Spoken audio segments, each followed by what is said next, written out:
As President Trump's impeachment trial looms on the horizon, 2020 Democratic candidates, Senators Bennett, Booker, Klobuchar, Sanders, and Warren, will potentially have to hit the pause on their campaigns to focus on the Senate trial. Let's welcome in my next guest. We have Boston Herald columnist Adriana Cohen. So how badly, Adriana, will having to leave the trail to focus on impeachment hurt these candidates? And isn't this a conflict of interest, by the way? I mean, how can these candidates be jurors at a trial for the man that they are running against?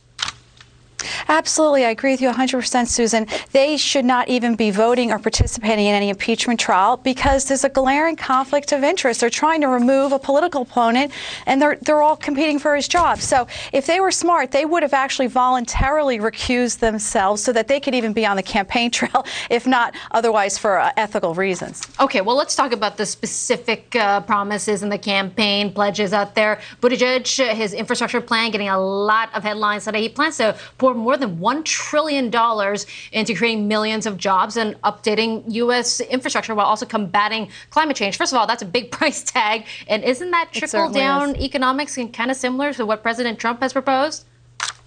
It certainly is. And again, how are we going to pay for this $1 trillion infrastructure plan? Middle-class taxes are going to go up. And that's not speculation. Buttigieg's own spokeswoman said that they're going to repeal the Trump tax cuts, which benefited the middle class. It put $2,000 in every family's wallet on average. You know, a family of four earning $71,000 a year got a $2,000 tax cut. And so they're going to have to end up footing the bill for this. And it's going to punish all Americans who drive to work every day. And who is that? That's working families, because Buttigieg wants to implement this vehicle mileage tax, which is going to hit the middle class the worst. Yeah, that seems to be the answer to pay for it, raise taxes, which eventually hurts the average American. Now, Adriana, let's talk about one person that dropped out today. It looks like Marianne Williamson is out of the running, which leaves fewer viable female candidates left in the 2020 race. So Elizabeth Warren, whose campaign has been in trouble as of late,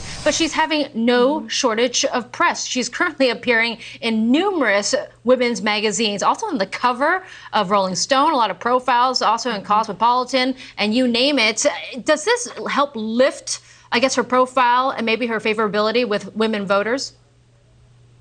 I guess it will by default, since, first of all, Marianne, as much as she was interesting and added, you know, a fresh new voice into the campaign for Democrats, into the election, you know, Warren is the last woman. Amy Klobuchar is running, of course. She's another woman, but she's not as high up the polls as Elizabeth Warren. So, yeah, there's absolutely an unbelievable amount of fawning from the left-wing female magazines over Elizabeth Warren. In reality, Bernie Sanders is doing much better than Warren. He blew her out of the water with fundraising, with over $34 million in Q4 of last year. Yep. And so I don't know why the punditry isn't giving more attention to Bernie Sanders. Just very, very quickly here, Adriana, what about the Trump economy? Because some say with this type of economy and stock market, it's going to be an easy re-election.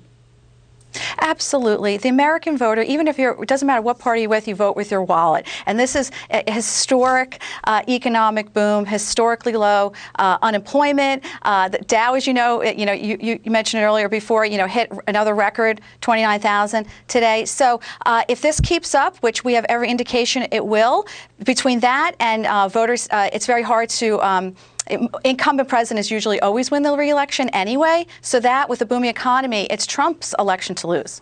Adriana, good to see you. Thank you so much. Now, coming up next, the U.S. government says